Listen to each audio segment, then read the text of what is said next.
All right, good afternoon, everyone. On behalf of the Navy League, I'm really proud to be introducing such an important topic as shipbuilding and unmanned vessels. In 2045, the U.S. Navy is planning to have a hybrid fleet that includes up to 150 unmanned vessels with capabilities that make them an effective force multiplier that will help us achieve a fleet exceeding 350 ships. Through recent testing at Westpac, unmanned vessels are proving that they have the capability, endurance, interoperability, and lethality to meet all the complex mission requirements that they need. At Fairbanks Morse Defense, we have acquired 13 companies over the last few years to help meet the unmanned vessel coming needs. You can see on your seats a pamphlet which showcases the entire suite of products that we have, from engines to cranes to elevators to motors to valves and even more. This is a very exciting time to be in the maritime defense industry, and Fairbanks Morse Defense is very proud to support that. Without further ado, I will introduce our moderator, Director for the Center of Defense Concepts and Technology, Brian Clark.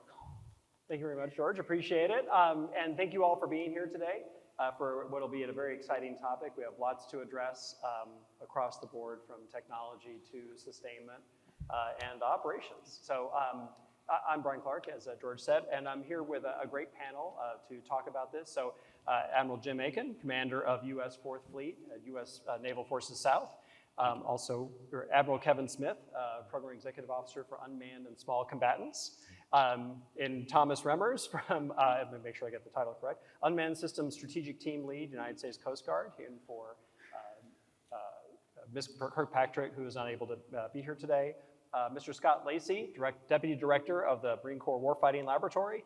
And on the end there, Admiral John Tamman, retired from Northrop Grumman, also my squadron eng when I was engineer. So thank you for not getting me fired. Appreciate that. So, with that, I want to talk a little bit about some of the opportunities here in unmanned systems that the Navy and Marine Corps and the Coast Guard are all finding beyond some of the traditional missions that we think of as unmanned systems being used for. So the dull, dirty, and dangerous, the long-term surveillance missions. There's clearly a much wider range of applications that unmanned systems are being put against today, especially when you look at operations in the Middle East or in Eastern Europe and Ukraine.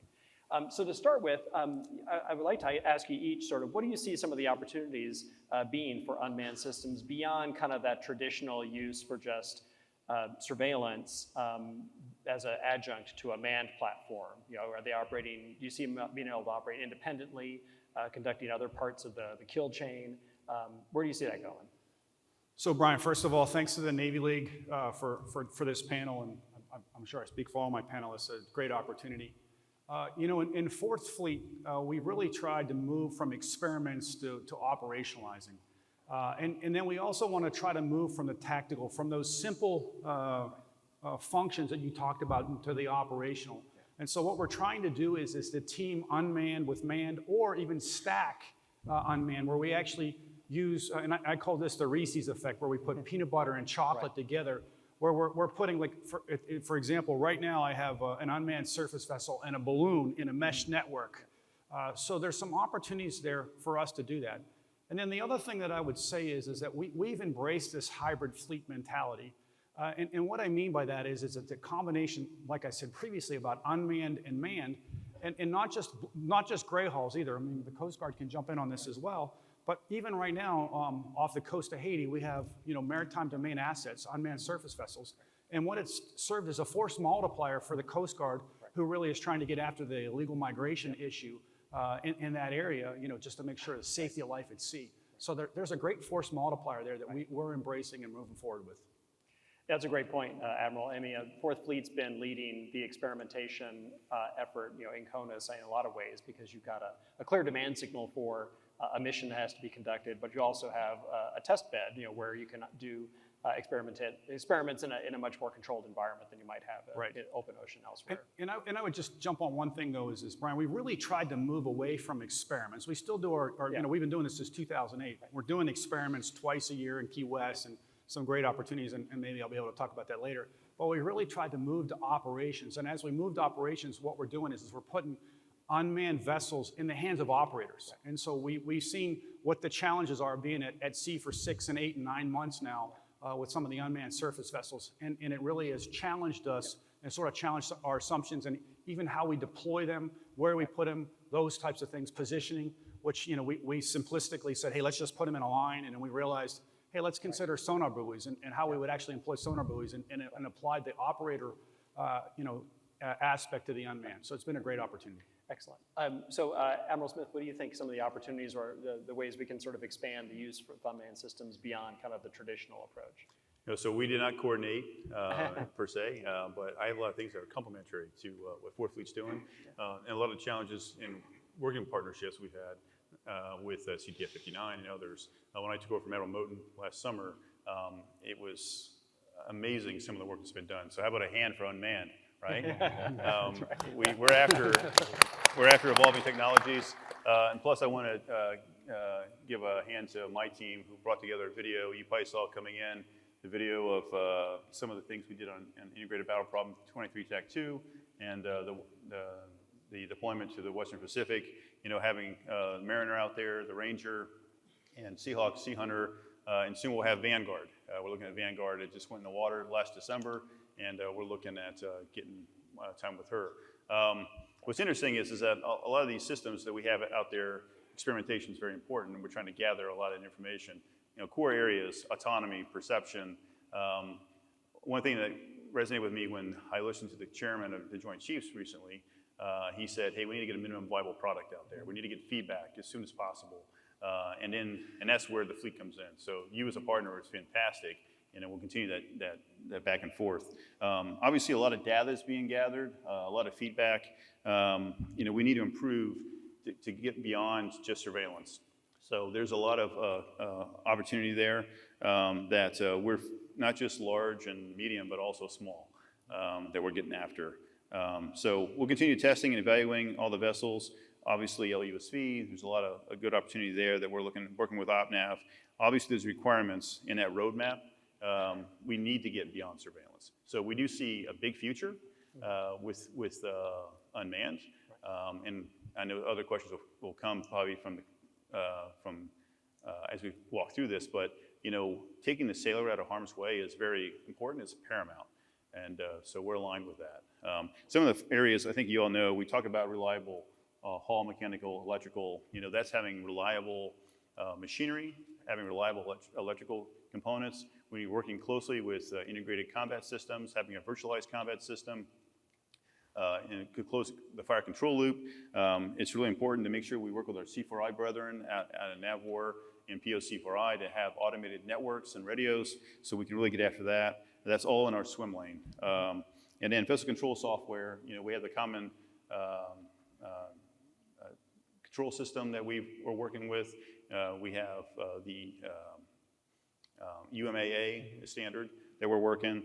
And so we're just going to continue doing that and get more from the 4 prototypes. And it's important for us to really have that manned-unmanned hybrid. We need to get after that. And it's going to be a game changer for the future of naval battles and how we're going to operate. Yeah. So definitely there's going to be a role. It's evolving, but the feedback from the fleet, OpNav requirements, we're going to be right in the forefront of all that. Captain Remmers, how about the Coast Guard? I mean, how are you going beyond sort of the traditional use of these as just adjuncts to the manned platform? Are there new applications you're looking to employ an unmanned for? Yeah, thanks. First off, it's a pleasure to be here. I want to send my regards from Ms. Kirkpatrick. She had to leave town unexpectedly over the weekend. She's also, in addition to our Deputy Assistant Commandant for Capability, she's our executive champion for unmanned systems in the Coast Guard. So she really wanted to be here, but I'm hopefully able to take her spot. From the Coast Guard's perspective, we obviously have a different set of missions. Many of our missions end with a human right there on scene, not far back from the front line. So we do see a little bit different role for unmanned and uncrewed systems. And in many cases, the unmanned systems for that reason is not a panacea. It can't do everything, but it certainly can supplement. And I don't want to diminish the value of maritime domain awareness. Almost every Coast Guard mission that we execute daily begins with having an understanding of what's happening in the maritime domain. So that is important. But what it can't do is rescue a victim,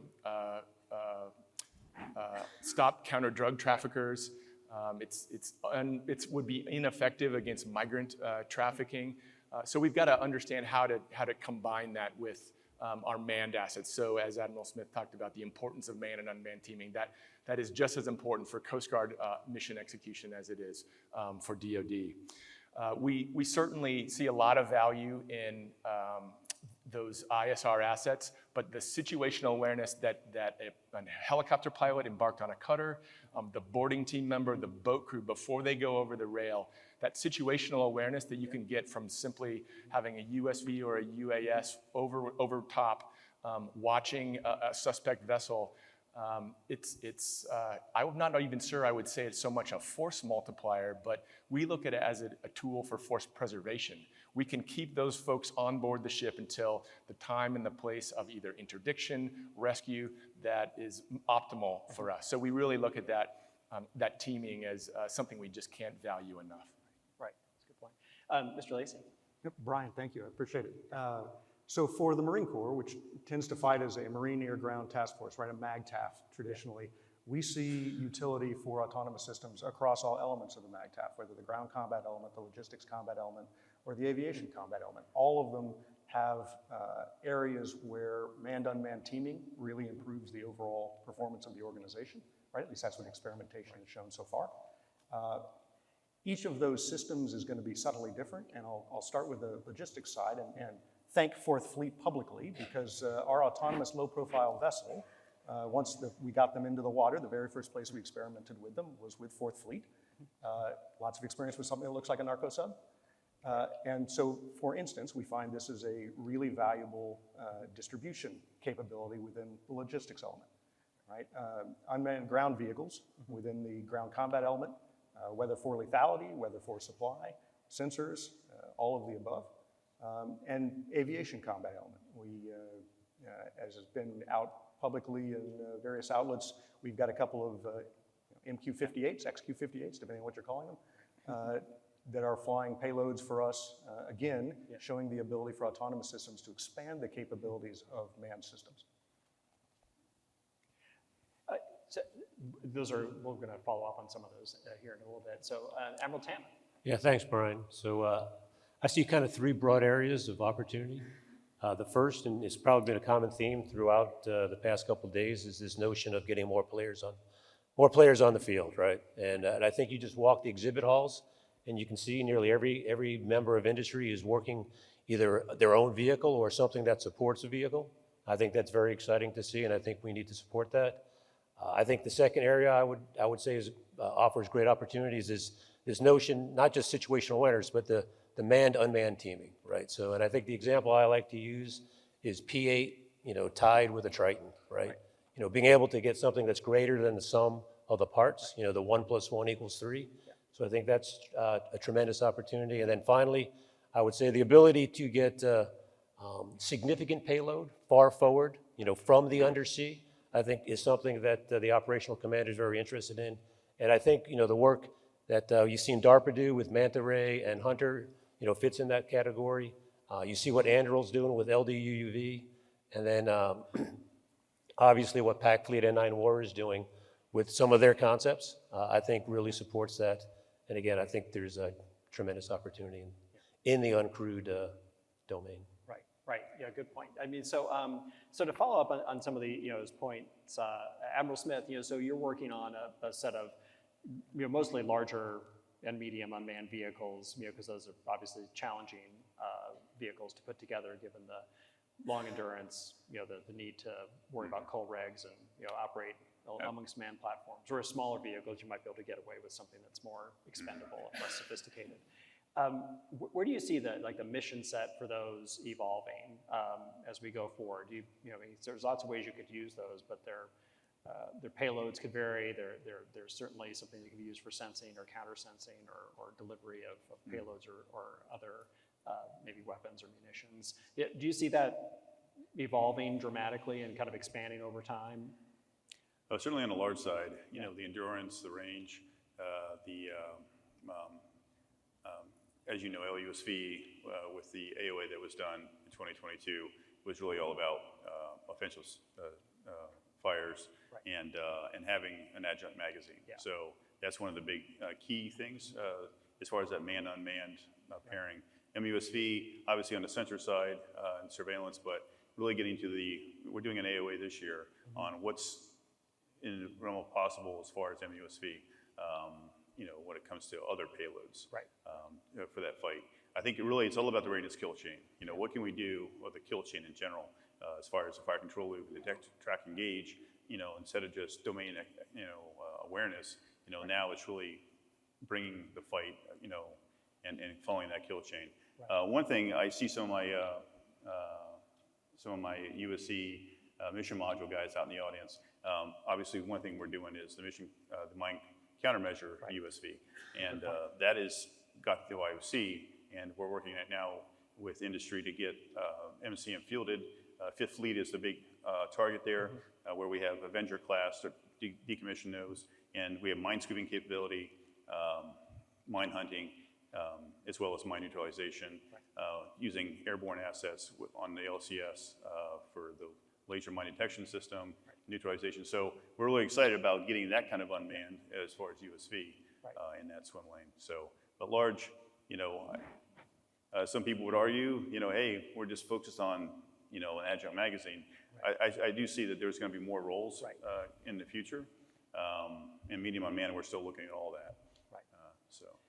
Right. It seems like there's a wide variety. It's a wide of things aperture, they could do. yeah. Yeah, given the size of the vehicle. Different family of systems. Right, and the reason I bring that up is to contrast it with some of what we've seen coming out of Ukraine. So Ukraine has been very successful in its operations against the Black Sea Fleet using a variety of airborne, surface, undersea vehicles. For each of you, I'm wondering, what do you see the role of those smaller vehicles being, and to what degree should the Navy be focusing its attention there, the Marine Corps should be focusing attention there versus the larger vehicles that maybe have the more transoceanic sort of capacity. So if you want to start, Smith. So there's some things that you can imagine the capability from a small, attritable type, system, and there's some things we're learning with our AP fit. We went through some OUSD R&D kind of funding, and what else can we do to learn in that space? The GARC is one item that we've been looking at, and we did a procurement of 10 of those using AP fit, and we're learning as much as we can about what is within the realm of possible. So that's one area that we're focused on. Yeah. So, Scott, so Mr. Lacey, so compared to, how do you see the Marine Corps as looking at the world of like the larger vehicles versus the smaller vehicles, and some of the lessons from Ukraine, and how might those use cases be applied? So we certainly see utility to both. Certainly whether it's a Group 5 UAS in the air, or a loitering munition, or a UGV that is the size of a subcompact car that has lethality or sensors. There's utility across the spectrum of those. For us, it's less about the individual system today that we're experimenting with than making sure that we get the capabilities in a portfolio right, because the technology is advancing so rapidly that getting kind of platform focused on that particular piece of kit that you're experimenting with may not be really valuable within the next 24 months. So are you focused more on the the payloads it might carry, and the Absolutely. The effectors that it might be able to? Absolutely. So there are certain things, especially Group 5 UAS, that's going to be a big service level decision, It's going to be made in consultation with senior leadership in the department, So we're worried about the payloads to make sure that whatever eventually gets selected, we've got the right set of payloads that are useful. Right. So, Admiral, for the Vernav South, and the theater you're operating in, are you learning, deriving some lessons from what's happening in Ukraine in terms of how unmanned systems can be applied in your theater? Brian, we spend a good bit of time sharing with the other fleet commanders on what they're learning in the different areas. So we sort of have almost like a roundtable of information sharing. Now, we don't spend a lot of time thinking about the kinetics. However, there's still basic blocking and tackling type skills that we want to make sure that we have and that we can actually move forward. So the finding, the fixing, the targeting, and the tracking are still foundational, no matter what you're doing. And so we've done that. And then, we think about delivery and we also think about seaworthiness. And that's one of the things is we've done a bunch of experiments and experiments have gone really well, right, for 2 weeks. But now when you put something out to sea for months on end, how does that actually work is one of the challenges that we've done. And what we've learned about is the sustainment, the training, the maintenance, all those types of things that in the experiments you don't necessarily have to consider.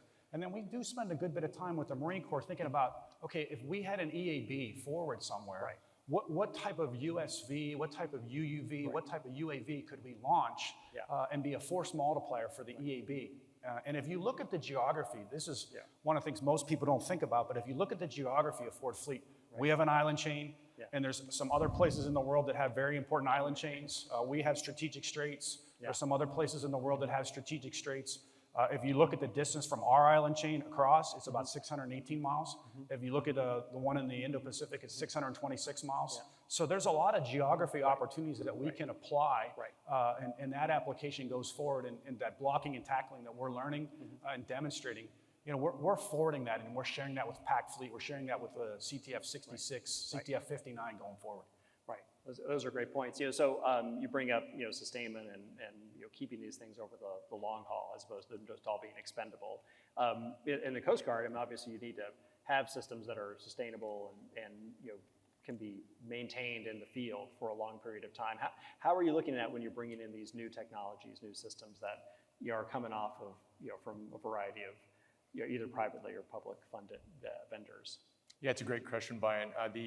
One of the things that the Coast Guard is really embracing is the contractor-owned, contractor-operated model. We see a lot of value in that, especially, as was said earlier, the rapid innovation in this space.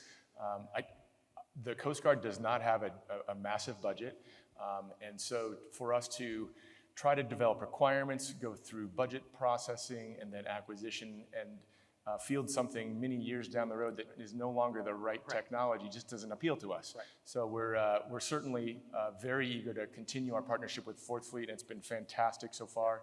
As Admiral Aiken has laid out, we embrace that COCO model, and many of our systems right now are exactly that. They are owned by the vendors, they are operated by them, and it's really providing us maritime domain awareness kind of as a service in the form of data. And I think when we think about how do we fit some of these COCO unmanned systems into a larger ecosystem that really focuses on the data, that's where we see a lot of return on investment. And of course, we don't have to get too concerned with the logistics tail, the training, the maintenance and supply support, and all those elements of logistics that the logisticians love to talk about. We can see rapid innovation, and sometimes mid-mission, and I'll give you just one example. We had some USVs on mission. One of them had to come in and get some repairs done. It went back out, and it had a new sensor on it. Surprise, surprise, we did not even expect that, but that shows just the rapid innovation that industry is ready to put forward, even without having that be a part of the contract in some cases. Yeah, so I guess one of the limitations there is there's places or applications, use cases where the COCO model may not work, may be impractical. Admiral Tamman, you want to talk a little bit about the COCO model and kind of where its benefits are and maybe where some of its limitations lie? Yeah, so I would say, the right answer to the question is, both work, right? So you got to buy some, you got to COCO, lease some. And again, to the advantages just talked about, the ability to rapidly adapt capability early on. But, when you start talking warfighting, now you got to start talking about how you're going to see to that capability. So is there a clear line of delineation between OPCON, TACON, COCOM, et cetera, which is going to get pretty sticky over time. And then there's the other part, fight like, train like you fight, right? So if it's a contractor who's going to be operating it, when you shift to a kinetic fight or using non-kinetics to fight, I think that makes it much murkier. And so I think at the end of the day, we have to look at both. Right. If that makes sense. That makes sense. And the final answer, the final part of the answer is there needs to be a business model, right? At some point, the COCO starts to fall apart a little bit when it comes to, taking that capability on for a long period of time. Well, and also, does the company have the ability to pay for that innovation, out of the COCO revenue? Is that sufficient to be able to allow them to reinvest and do some of their own internal R&D? Absolutely.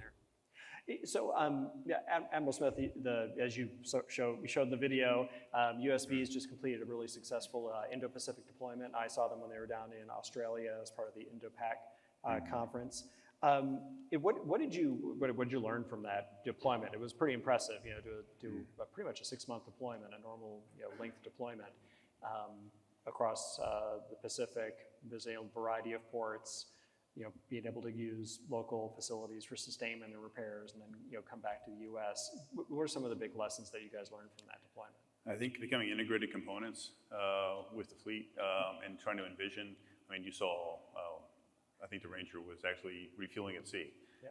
So just doing common practice things that U.S. Navy warships do is something that we're trying to make sure we develop. And there's experimentation, but we want to make sure that not just core eggs perspective, but having that functionality that an unmanned and the trust of the fleet, the trust and confidence that unmanned vessel can do exactly. If it's a screening or if they're keeping station or what have you. So there's a lot of learning there. Obviously, hours on autonomy and the endurance. There was over 40,000 nautical miles, across all those different vessels that was traveled and all the autonomy. Obviously, 2 of the units are manned per se, but then they manned with the autonomy. The overall operational effectiveness and endurance were key, and then understanding how, with fleet feedback, how we would incorporate that in a manned-unmanned mix. So I think the other game changer here was kind of sort of looking at, now that we are working with DIU, now that we're working with the Disruptive Capabilities Office, there's a lot of things there that we're, what we've learned from a minimum viable product perspective, what can we now advance even further so we can get after that from a kill chain perspective. Right. That makes sense. For long-term deployment, those are the things that are going to crop up, as you go. Right. Definitely. And not to belabor, but there's other navies in this world. I was meeting with some of our allies, and we are still our Navy. Obviously, you have to recruit, you have to keep sailors, and there's shortages in some navies. And so there are some countries that unmanned has to be the way that we have to go. And so that really helps supplement, I think, that hybrid fleet that we really have to get after in the future.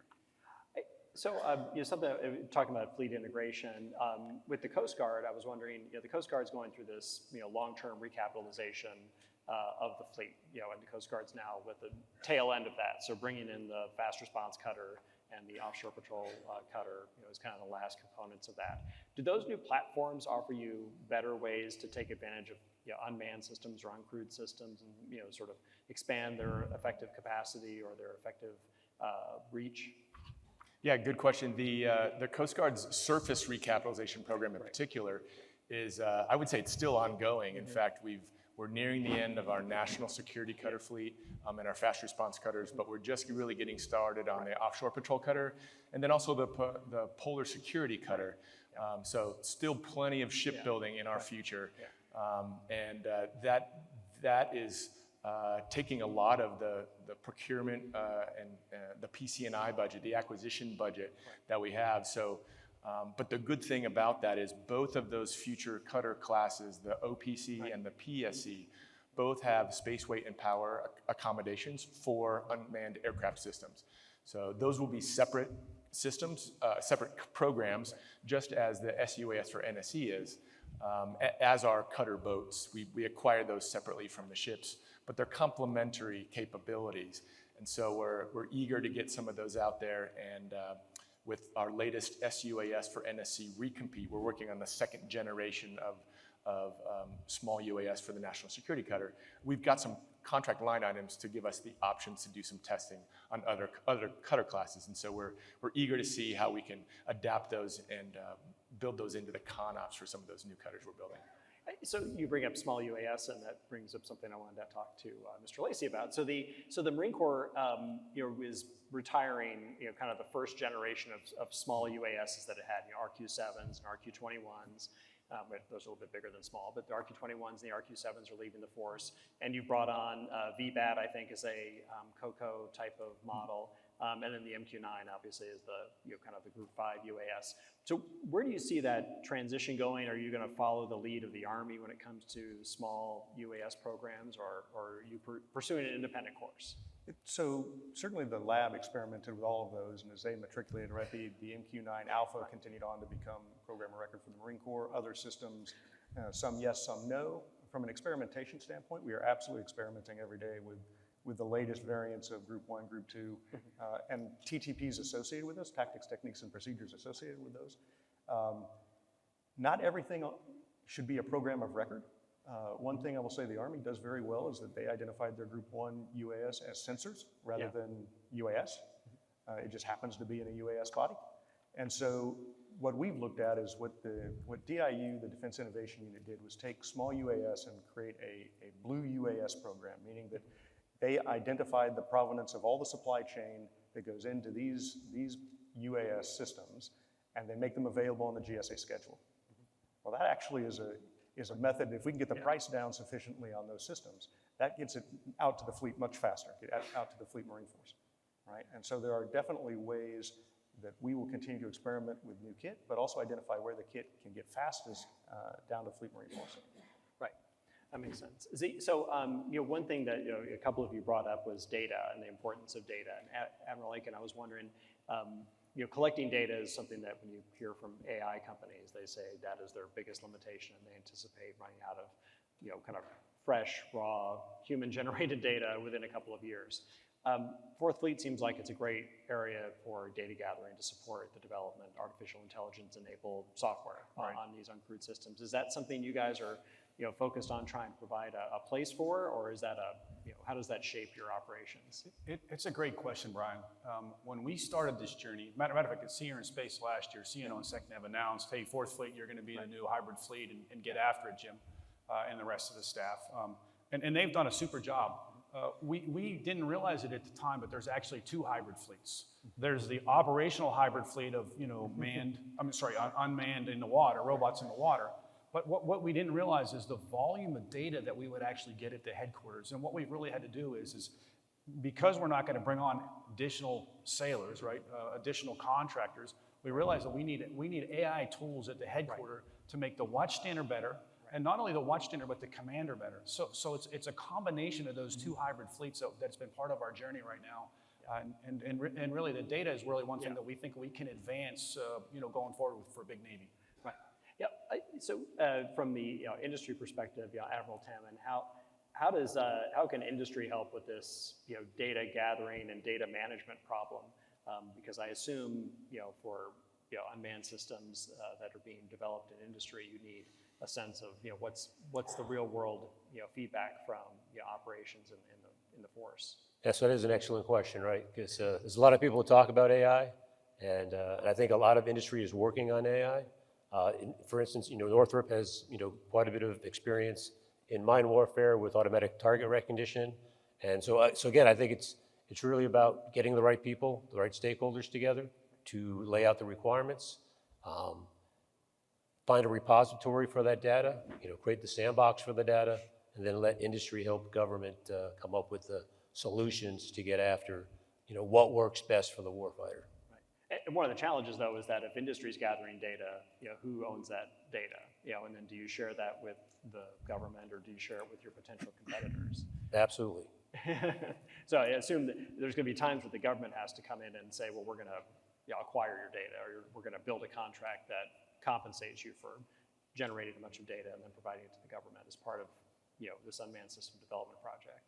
Absolutely. I think that's the fundamental issue, right? Is who owns the data, and then who has access to the data, and then how you curate the data to allow people to experiment with it, quite frankly. Yeah. Well, so that from the software perspective, Admiral Smith, you brought up UMAA as a standard for managing, I guess, the interfaces between the different software elements that are involved in an unmanned system control versus unmanned system mission planning and management. How are you managing the data problem of, you've got industry gathering data, you've got Fourth Fleet gathering data that's government owned, arguably. Then you've got COCO systems that are out there, and it's open question as to who owns that data. How do you, factor that into the design of your, software architecture? That's a great question. Can I call a friend? No. Obviously the standards are there so we can understand the standard interfaces and the common control systems and such. But the rail system, that's the Rapid Autonomy Integration Lab. Obviously in modeling and simulation, anything we can do in a virtual reality world or a digital twin, all that live data we can get from fleet experience, we can get back into the lab. Right. And with those standards and the integration of capability, trying to leverage all that data to learn as quickly as possible and get the trust and confidence of the fleet. Some of the things on perception, autonomy, core regs you talked about, all the hours of data we have, they look at it, the actual, is there success? Where is there no success? And does it behave the way we expect it to behave? Do we, a service operator may expect a ship to do a certain thing, and the unmanned vessel doesn't do that. Okay, well, how do we get after that? But it's a great question on the repository. Right now, I think on the government autonomy side, we do have a baseline now that is gathering all that data. We have and collating all that data so we can get after the things that are really going to make a difference. Right. If that makes sense. Yeah, no, that makes sense. I mean, by having the software broken up into the autonomy software, and then mission system software, and then guidance and control software, Yes. you can push the data to the appropriate parts of it because you've set up these government-owned and government-defined interfaces between different software Right, packages. and then the environment we have, with the rail is somewhat similar to what POWS is doing with integrated combat systems, where you have a sandbox, that people can come and provide their source, and get after those algorithms that really make a difference, and then integrate those, and then get more experience at sea, as well as in the lab to see if it works. Obviously, hardware in a loop is the way you always want to go to learn as much as you can. And to reiterate, software and platform, we used to call it computer program in Aegis days, and then platform is the hardware. And we really need to make sure those are separated, and that will make it easier as far as modularity and getting after it. Right. So I just want to let the audience know, about the quarter till point, we'll open it up for some questions. So if you have questions from the audience, we're going to be lined up behind these two microphones here, and I'll turn to you. But in the meantime, so Admiral Aiken, one of you noted how you're doing less experimentation and more operations. Have you found that the ability to just operate in Fourth Fleet is sufficient to be able to provide you the kind of operational feedback you need to guide Admiral Smith's efforts, for example, in capability development? I think foundationally that it really has worked, and I wanted to jump in what Admiral Smith said previously is a lot of the success in this area involves trust. And I think the more that we do things, the more that we're able to see things, and we're able to build that trust, whether or not it's the hybrid fleet at sea, it's the data in the headquarters, it's sharing with partners and allies. I mean, I spend a lot of time in South and Central America, and just even the discussions with our friends in South America, our allies and partners, is that there's a challenge with understanding and trusting that data. Right. And the more that we operate at sea, the better the chances are that we're going to sort of trust that and be able to use that. For whatever we have to do, whatever we're in Form Impact Fleet or even Navier, moving forward. Right, because I think about the IBP experiments, right? And you talked about IBP 23 TAC 3, I guess, right? So they've been very successful at identifying opportunities for technology to be used for some new applications. But they're not continuous, right? They don't give you that volume of data and the amount of experience that gives you that trust. So it seems like using these systems for real-world operations on a continuous basis probably gives you a different, set of inputs. Without a doubt, Brian, and we've seen even in our own experimentations, we're like, hey, this is fascinating. This is wonderful. Yeah. And then once we put it to sea for a long period of time, we realized, well, wait a second, in 8-foot seas, this isn't going to work the way that we thought it was going to work. So there really is that opportunity to sort of, I always say we experiment, then we operationalize, and then we scale. And and that's what we've even seen now with some of the sail drones, where we actually now have 10 on station, and we're able to say, do some experiments. Hey, this is going to work. Hey, we use it for a little. We use one or two for a little while, and then we move forward. You know, and even as the Admiral talked about previously, this was exactly the case with GARC as well, where we actually made it part of Unitas, and then we realized, hey, this has some opportunity, and they've bought into it, and then Pac Fleet has bought into it as well. Yeah, but that makes a lot of sense. So Mr. Lacey, one thing I wanted to bring up is, experimentation is, kind of the stock in trade of what Marine Corps Warfighting Lab does. How do you start to move these unmanned systems that seem to have utility, like the VBAT or I guess some other unmanned systems or the long-range unmanned surface vessel? Absolutely. How do you get those out of the experimentation phase and into more of the operational realm? So a couple pieces to that, Brian. So first, within the lab are the concept writers for Marine Corps capability development, as well as the wargaming for capability development. So inside the lab, we are building a body of evidence, of which live force experimentation is probably the final step for any particular capability. And so as you accumulate this body of evidence, right, you may have started with a concept that you've wargamed to hypotheses that are, you find them to be accurate in wargaming. We then do modeling and simulation, right, in a physics-based environment. There's a variety of systems. And once you've gotten through that window, then you say, okay, I'm ready to take this out and do live force experimentation with it. So it comes with a body of evidence that then says this capability is ready for prime time or ready to scale. And then that body of evidence is kind of handed, if you will, to the requirements writers, as well as to the acquisition agency, to make sure that they've got that body of evidence to work with in their process. We haven't changed any of the underlying processes or policies or law within the defense acquisition system, the PPBE system. But what we do is we bring everybody together in one place on Quantico in what we call the Marine Corps Fusion Center. And they sit side by side. And they start working these processes through so that as you start to experiment, you have an acquisitions path in mind. The requirements writers understand what level of requirement they need to write to keep it moving. And then that is what pushes your capability into the system to scale, for us at least. And to your point, that's where you can transition from this being just a demonstration with a particular vehicle or a particular type of platform to something that's more capability based, and then the acquisition people can go pursue something That's right. meets that, but is maybe not the same system. Minimizing the number of duplicative steps, right? You probably don't need 3 analyses of alternatives at various stages of this process if you've got an 80% solution coming out of experimentation, if you did the right legwork up front. Right. So, one thing I wanted to ask about is this kind of the growing diversity of unmanned systems. So Admiral Tamman, Northrop Grumman builds the MQ-4, which is kind of at the highest end of unmanned systems. I mean, short of space, I guess. But very capable, vehicle, can operate for days at a time, has an incredible sensor package, and is relatively expensive and has kind of a footprint associated with it. But it might be an opportunity to augment or to even reduce the number of manned platforms you need for some missions, for ISR and for maybe even early warning and control. Compared to like a bunch of smaller systems that maybe don't necessarily replace a manned platform, but are augmentation to it. Yeah, how do you see the kind of highest end unmanned vehicles? What's their role? Is their role going to continue to be sort of being this complement to the force, or are we going to look for ways to start cutting manned platforms to be able to take advantage of what the unmanned systems can do? Because it seems like we're going to have to get to a point where we can somehow save money by using unmanned systems. Yeah, so the short answer is yes. Right. So it's going to be a combination of capabilities. And I'll give credit to you. For anyone who hasn't read Brian's dissertation called Unalone, Unafraid, I think you lay out a very good process for how you evaluate that combination of capabilities, the system of systems approach.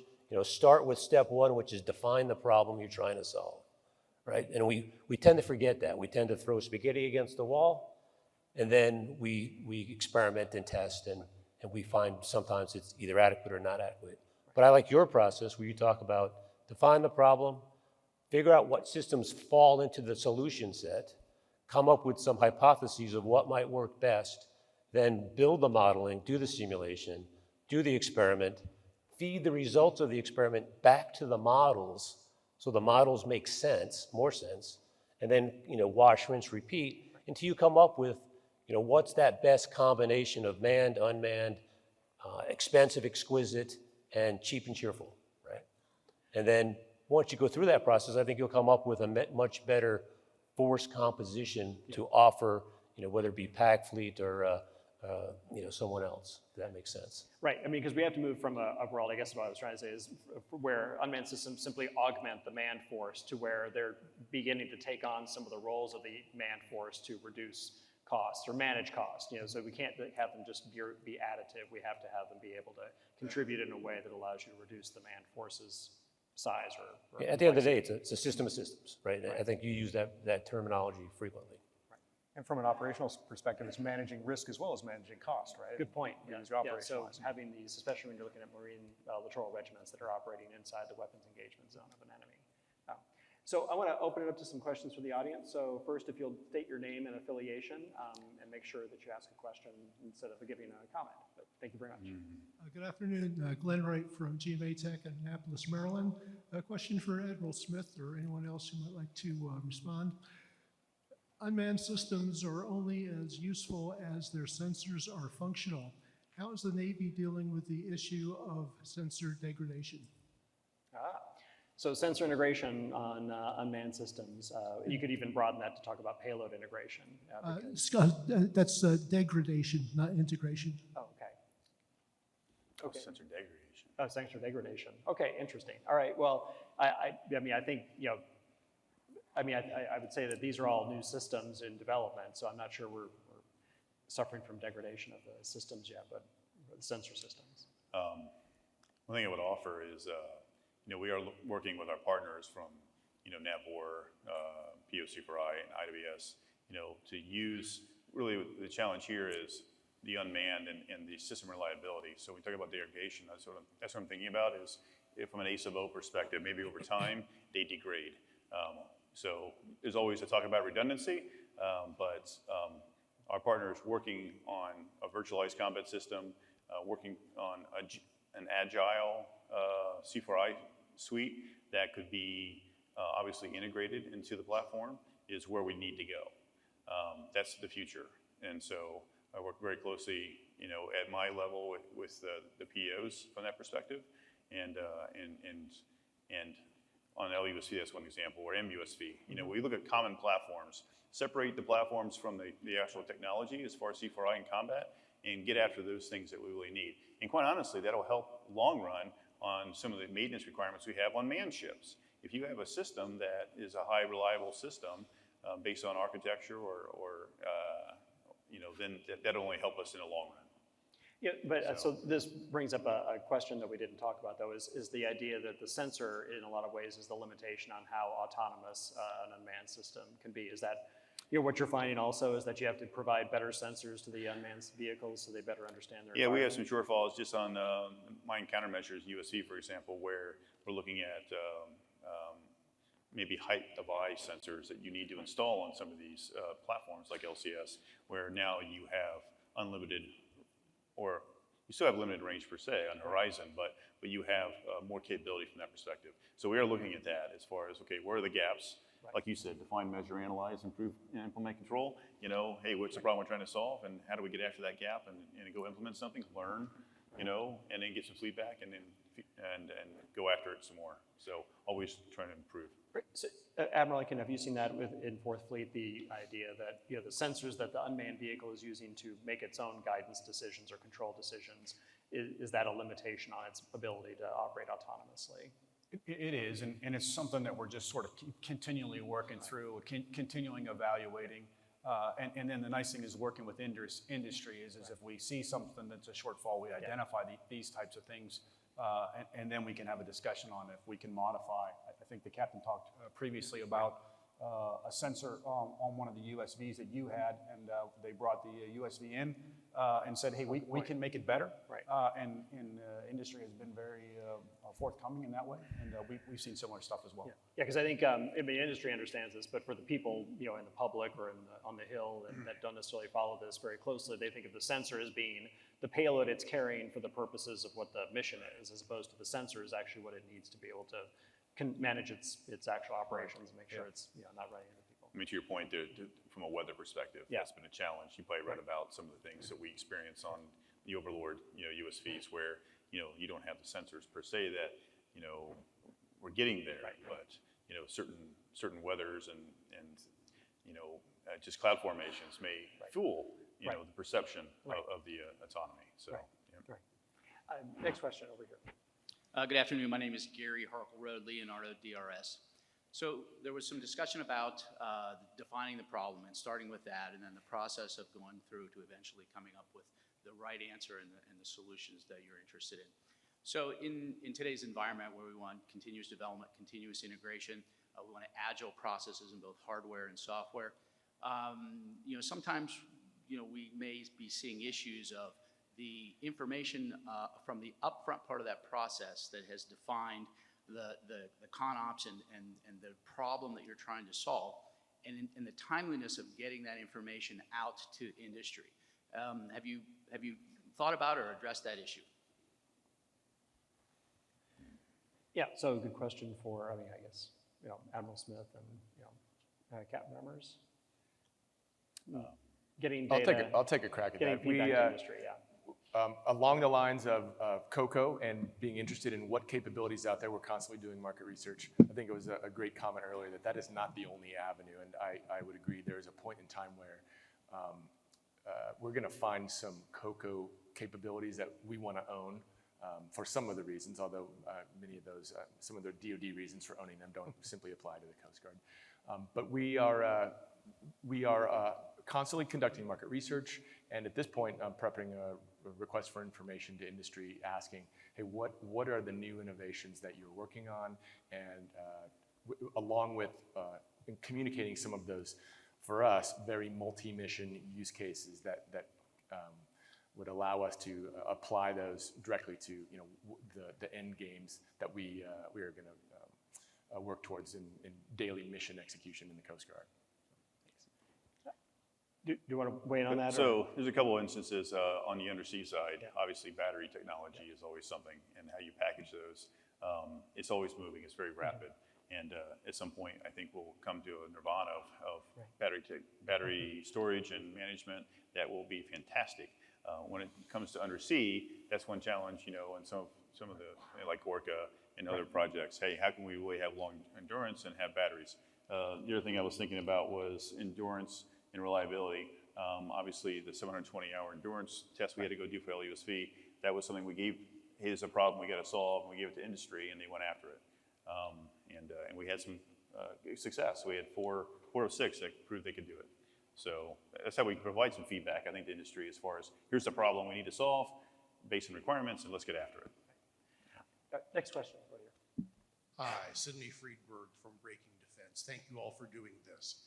I wanted to talk about, I think this can come a few times in passing, sort of the system of systems aspect of this. I mean, you know, as you work to integrate these unmanned systems and all the data they're bringing back, you know, presumably you do not want to end up with each unmanned system having its own bespoke box that someone has to operate and then, you know, write down on sticky notes the information for, you know, the rest of the planning staff at the control center. You know, presumably we want to have, you know, systems that share data that's compatible, that, you know, can be accessed for all sorts of other purposes, and can feed into something, you know, ultimately like, you know, Project Overmatch, CJAD C2, for all sorts of operational uses. So how do you get to that? What progress are you making on integrating all these into a single system that shares data and services data in a way that's useful for the commanders making decisions in, you know, hopefully real time? Thanks, Sydney. So I think I can jump on that one. So, Sydney, I was in charge with Admiral Goucher of Integrated Battle Problem 21. And I was in a room probably about half this size. And we had so many unmanned assets, probably 20 or 30, maybe 40. And around the room, everyone had these state-of-the-art Mac computers, right? And everyone kept calling me like, Admiral, come on over here. Admiral, come on over here. And everyone wanted to show me the displays that they had on their state-of-the-art computer to show me what they could do and what they could provide.